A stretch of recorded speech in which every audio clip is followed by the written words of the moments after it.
Bonjour à tous, cette introduction à CUDA fait suite à l'introduction au GPU que nous avons déjà vu.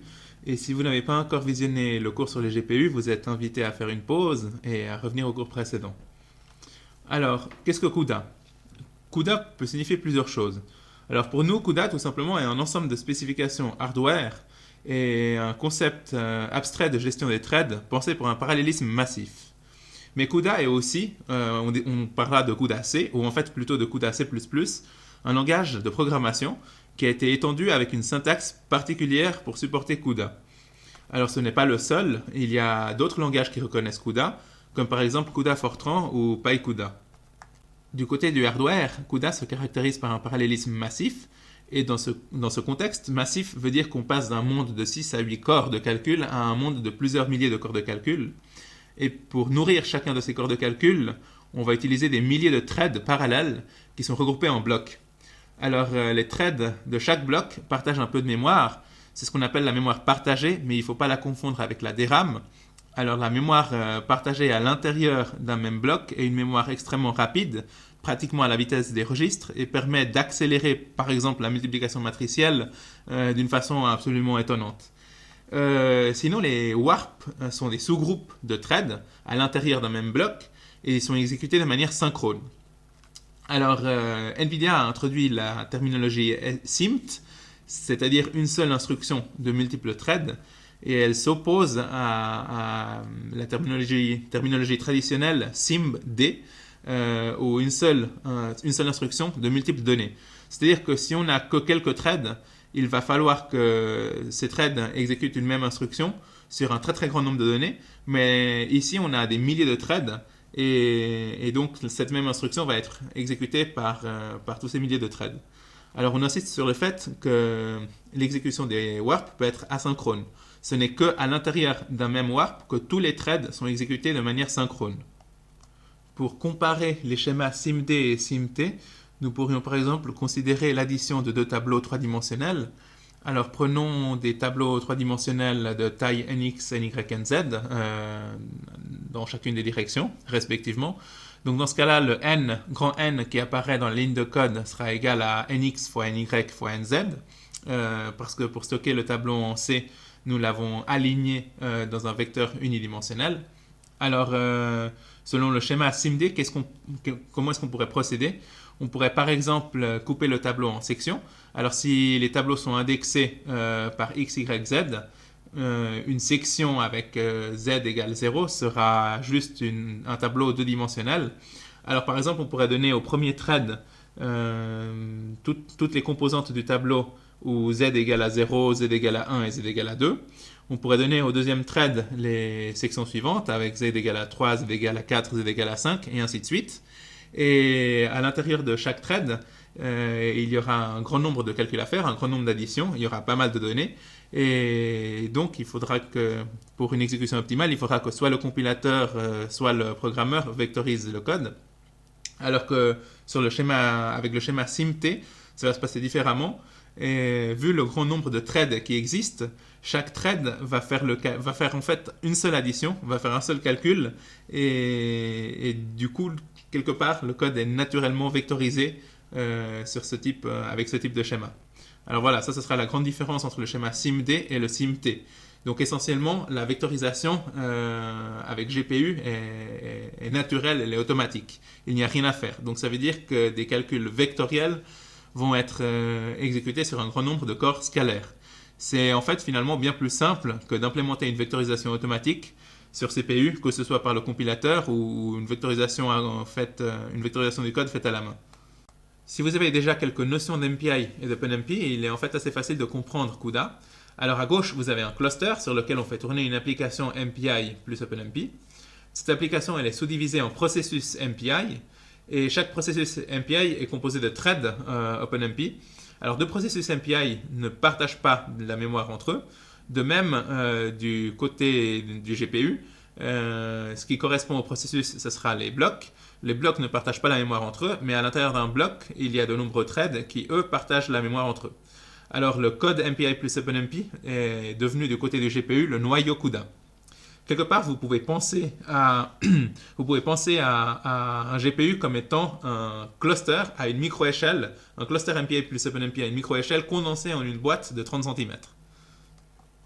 Cette similitude sur le plan conceptuel se retrouve aussi dans le code.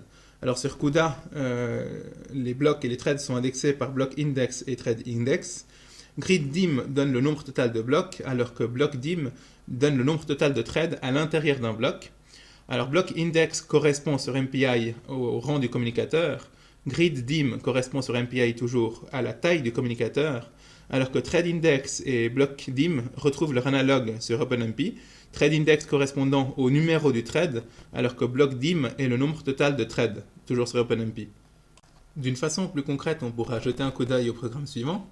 Alors à gauche, on a la version MPI plus OpenMP, et à droite, on a la version analogue sur CUDA. Le but de ce programme, du côté MPI, est juste d'afficher le numéro du thread et le nombre de threads à l'intérieur d'un processus MPI, et d'afficher le rang du processus, et d'afficher aussi le nombre de processus à l'intérieur du programme. Alors, toujours à gauche, on demandera quel est le rang du communicateur MPI, c'est-à-dire le numéro du processus MPI, alors qu'à droite, on va juste demander quel est le block index. Alors, vous voyez qu'il y a un point X, c'est parce que la topologie sur CUDA est 3-dimensionnelle, et bon, dans notre cas, on va rester simple et on n'utilise qu'une seule dimension, mais en option, on pourra aussi utiliser la deuxième et la troisième dimension. Ensuite, c'est pareil, on va demander quelle est la taille du communicateur MPI. Et du côté de CUDA, ce sera GridDim, toujours .x. Ensuite vient la partie OpenMP. Sur CUDA, il n'y a rien à faire de particulier.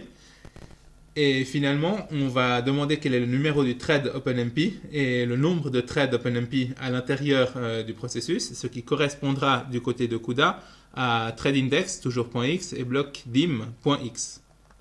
Que se passera-t-il alors si on exécute ce code, donc le code MPI plus OpenMP, sur deux threads avec en tout deux processus? Bon, alors on ne sera pas très surpris de voir un message apparaître de la part de chaque thread à l'intérieur de chaque processus. Par contre, du côté de CUDA, ce n'est pas aussi immédiat, parce que le GPU n'est pas indépendant du reste de la machine, et en particulier, le GPU ne peut pas exécuter un code par lui-même. Donc il faudra un programme sur la machine hôte qui servira de driver et qui lancera le code sur le GPU. Alors voici un tel programme. On voit d'abord l'appel au noyau GPU. Donc GPU kernel est exactement le même nom de la fonction que nous avions déjà déclarée avant à l'intérieur du noyau, donc GPU kernel. Et on voit aussi qu'il y a le type global qui est précisé, ce qui veut dire que cette fonction à l'intérieur du GPU sera accessible par la machine hôte, donc par les CPU. Ensuite, on voit aussi les deux paramètres ici, 2, 2. Alors le premier 2, c'est le nombre de blocs que nous allons demander. Alors on suit exactement la même analogie dont on a parlé tout à l'heure. C'est-à-dire que sur le côté MPI, nous avions demandé en tout deux processus. Alors ici, on demande 2 blocs. Et le deuxième 2, c'est pour le nombre, va nous donner le nombre de threads qu'on demande par bloc. Alors, du côté de MPI, on avait demandé 2 threads. Ici, on demande aussi 2 threads. Ensuite, on va vérifier les erreurs. Et finalement, on va synchroniser. Alors, pourquoi on synchronise? On a déjà vu que l'exécution sur les GPU est asynchrone. Et en plus, ce sera quelque chose de très très intéressant pour nous, puisqu'on pourra exécuter pendant qu'il y a des calculs qui sont faits sur les GPU, on pourra exécuter un autre bout de code sur les CPU et utiliser en même temps les CPU et les GPU. Alors CUDA AirCheck, c'est une macro qu'on verra plus tard pour la gestion des erreurs. Finalement, vous voyez qu'on obtient le même résultat en exécutant ce code sur les GPU que ce qu'on avait déjà obtenu avec le code MPI plus OpenMP. Nous avons déjà vu cette photo sur le cours sur les GPU, et l'élément clé à retenir, c'est que les GPU ont leur propre mémoire. De sorte qu'en général, la méthode la plus efficace de procéder, c'est de garder les données dans la mémoire des GPU. De nos jours, la DRAM du GPU doit être allouée explicitement, les données doivent être copiées et la mémoire doit être libérée par la suite. Ce n'est en fait pas tout à fait vrai, car il y a des méthodes pour lier la mémoire des CPU avec la mémoire des GPU, mais c'est là des sujets beaucoup plus avancés et ils ne font pas l'objet de ce cours. Ainsi, sur ce programme, on déclare d'abord le nombre de threads et le nombre de blocs, on alloue la mémoire sur l'ordinateur hôte, puis on alloue la mémoire sur les GPU, On appelle le noyau GPU en passant le nombre de blocs et le nombre de threads et en passant aussi en argument GPU data qui contiendra les résultats des calculs. À la fin, on récupère les données sur la mémoire de l'ordinateur hôte, puis on libère la mémoire sur les GPU, on affiche les résultats des calculs et finalement on libère la mémoire sur l'ordinateur hôte. Il a été annoncé par Nvidia qu'une nouvelle technologie NVLink permettra bientôt un accès direct et rapide à la mémoire de l'hôte par le GPU, de sorte qu'il n'y aura plus besoin de faire des copies de la mémoire de l'ordinateur hôte à la mémoire des GPU et de retour de la mémoire des GPU à la mémoire de l'ordinateur hôte. Ceci dit, nous avons déjà dit qu'il y a d'autres manières de procéder, mais ce qu'on vient de montrer sur ce code, c'est la méthode la plus efficace. Alors voilà, on a ici un programme qui est scindé en deux. On a mis à gauche le noyau GPU et à droite la partie du code qui va être exécutée sur la machine hôte, c'est-à-dire l'interface. Et comme premier, on a aussi CUDA AirCheck, qui est la macro qui va vérifier s'il y a des erreurs, et s'il y en a, elles vont être affichées. Ensuite, on a ici la coordonnée du thread actif dans la topologie des GPU, qui va être sauvegardée sur GPU data. Alors GPU data est une variable sur la mémoire des GPU, qui va par la suite être copiée à l'aide de CUDA memcpy sur la mémoire centrale. Remarquez qu'il n'y a pas d'appel à aucune fonction de synchronisation. Il n'y a pas besoin de synchroniser parce que CUDA memcpy va s'en charger. Et finalement, pour compiler ce code, on va tout mettre sur un seul fichier et on va utiliser le compilateur NVCC, qui est un compilateur C++, mais qui est habilité à compiler du code pour les GPU. Alors voilà, nous venons d'écrire notre premier programme pour CUDA. Faisons un résumé rapide de ce que nous avons vu jusqu'ici. Alors, CUDA utilise une grille de calcul avec une topologie à deux niveaux, qui est similaire à celle de MPI avec OpenMP, mais pourtant la topologie de CUDA a la possibilité d'être en une dimension, deux dimensions ou trois dimensions. Le noyau CUDA ne peut pas être un programme autonome, il doit absolument être appelé depuis l'application hôte. L'exécution du noyau CUDA se distribue sur tous les blocs et les threads et il n'y a aucune directive comme celle d'OpenMP qui est requise. L'exécution du noyau CUDA est asynchrone, mais elle peut être synchronisée explicitement avec CUDA Device Synchronize ou implicitement en passant un paramètre au noyau, comme par exemple CUDA memcpy qu'on vient de voir. Ensuite, le GPU a sa propre DRAM qui est indépendante de celle de l'hôte et les données entre ces deux mémoires doivent être transférées explicitement. Alors, c'est une bonne idée de vérifier à chaque fois s'il y a des erreurs ou non, par exemple avec la macro CUDA AirCheck. Alors, beaucoup d'étudiants ne pensent pas à faire ce genre de vérification et se retrouvent après avec des gros problèmes dans l'apprentissage de CUDA. Donc, toujours une bonne idée de vérifier les erreurs. Nous avons vu que la grille de calcul de CUDA implémente une à trois dimensions. Alors, voici en premier lieu l'appel habituel au noyau GPU. C'est un appel à une seule dimension, comme celui que nous avons vu jusqu'à présent. Donc ici, on demande 4 blocs avec 2 threads chacun. Si on voulait travailler à deux dimensions, on pourrait faire un appel différent en utilisant dim3 et en passant pour la troisième dimension à chaque fois la valeur 1. Donc ici, on est en train de demander 8 fois 4 blocs avec 4 fois 2 threads chacun. Donc ça veut dire que chaque bloc va être indexé par deux indices. Et le premier indice ira de 0 à 7 et le deuxième indice ira de 0 à 3. Et chaque bloc sera sous-divisé en threads, en fait en tout en 8 threads. Et ces threads vont être indexés avec deux nombres, le premier allant de 0 à 3 et le deuxième de 0 à 1. Si on veut travailler avec 3 dimensions, eh ben, ça sera essentiellement pareil. Ici, on a un exemple avec 16 x 8 x 4 blocs, avec 8 x 4 x 2 threads à chaque bloc. Et donc voilà. Mais pourquoi est-ce que CUDA implémente plusieurs dimensions? Alors, l'idée essentielle, c'est que on retrouve souvent des boucles imbriquées dans les codes pour CPU.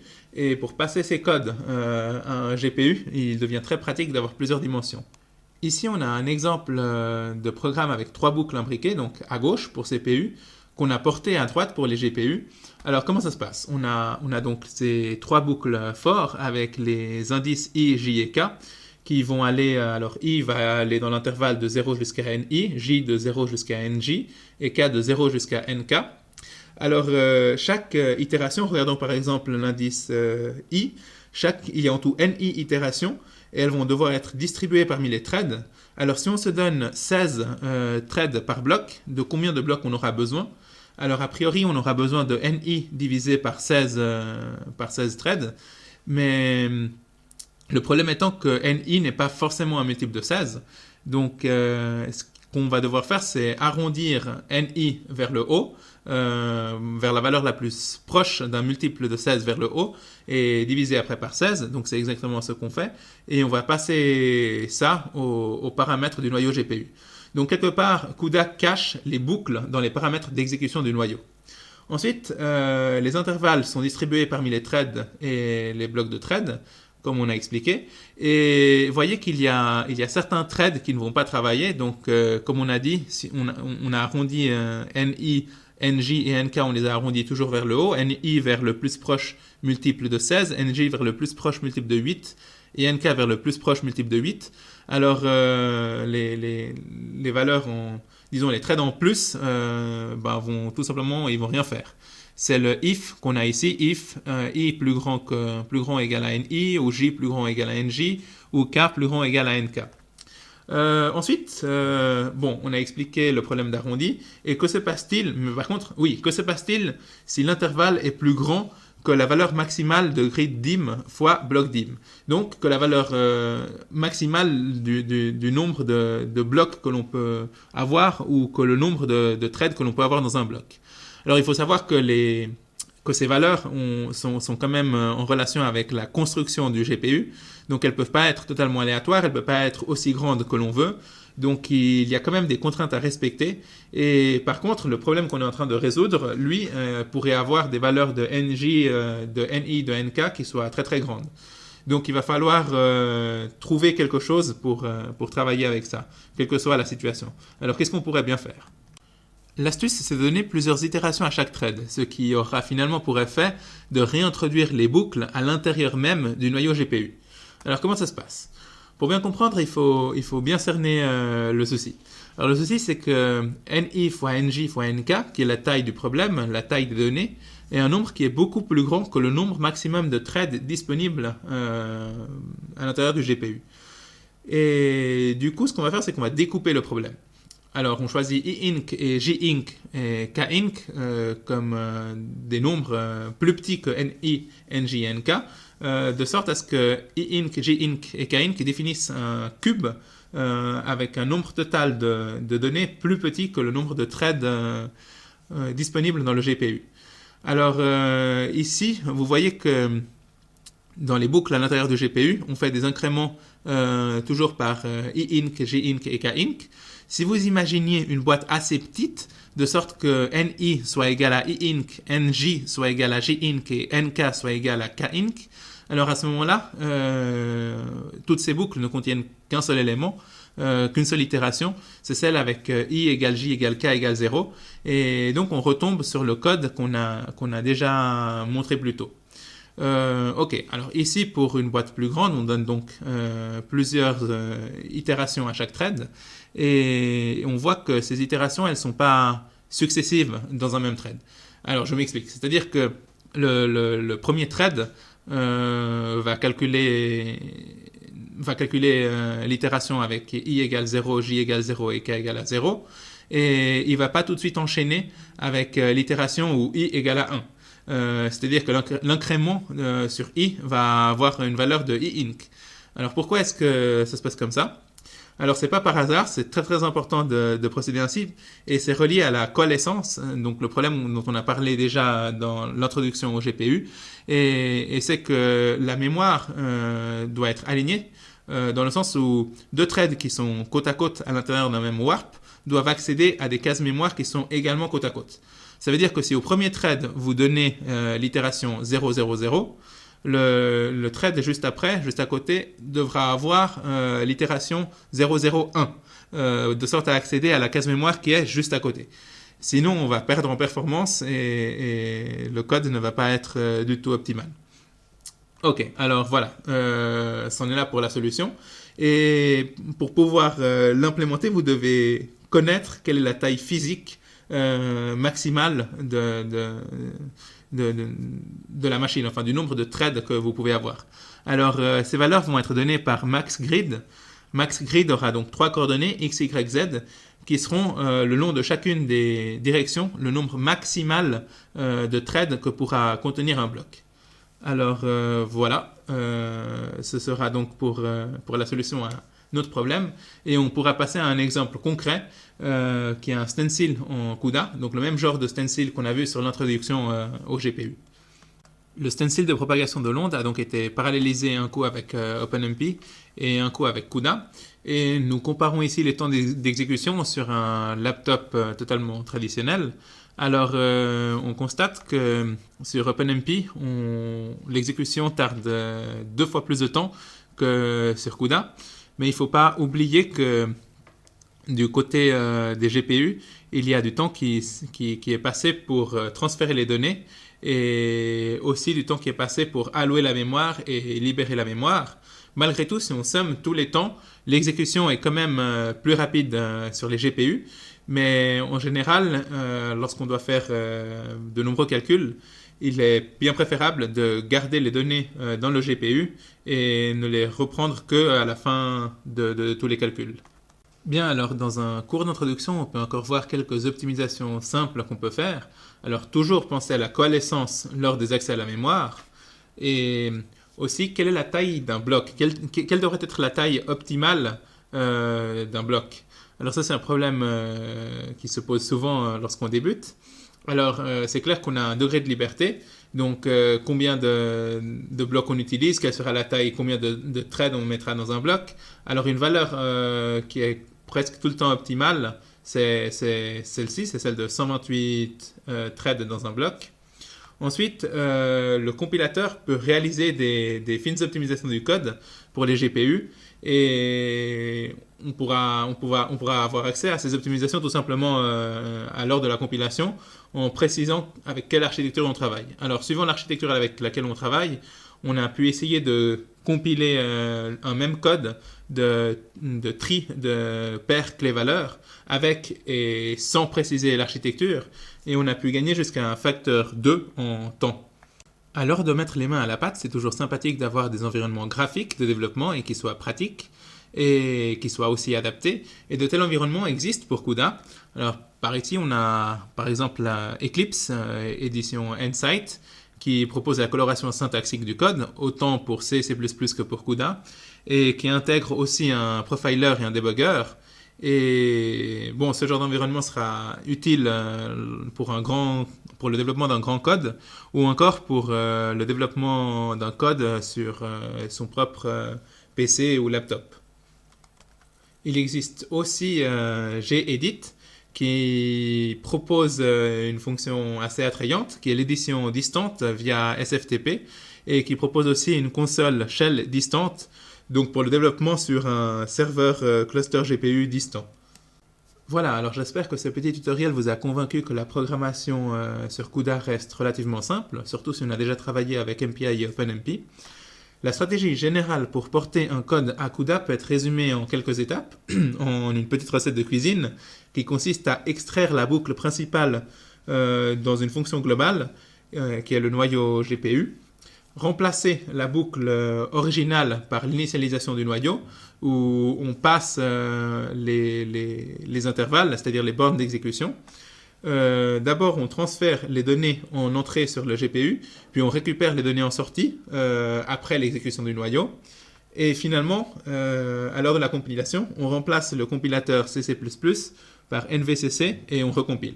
Voilà, alors c'est essentiellement tout dans un résumé bien condensé. Pour nous faciliter le travail, des environnements de développement pour CUDA existent déjà et sont très pratiques. Et il y a bien sûr des aspects qui vont au-delà de ce tutoriel, mais normalement, tout ce qu'on a vu dans ce tutoriel devrait déjà être suffisant pour commencer à programmer en CUDA et pour faire pas mal de choses.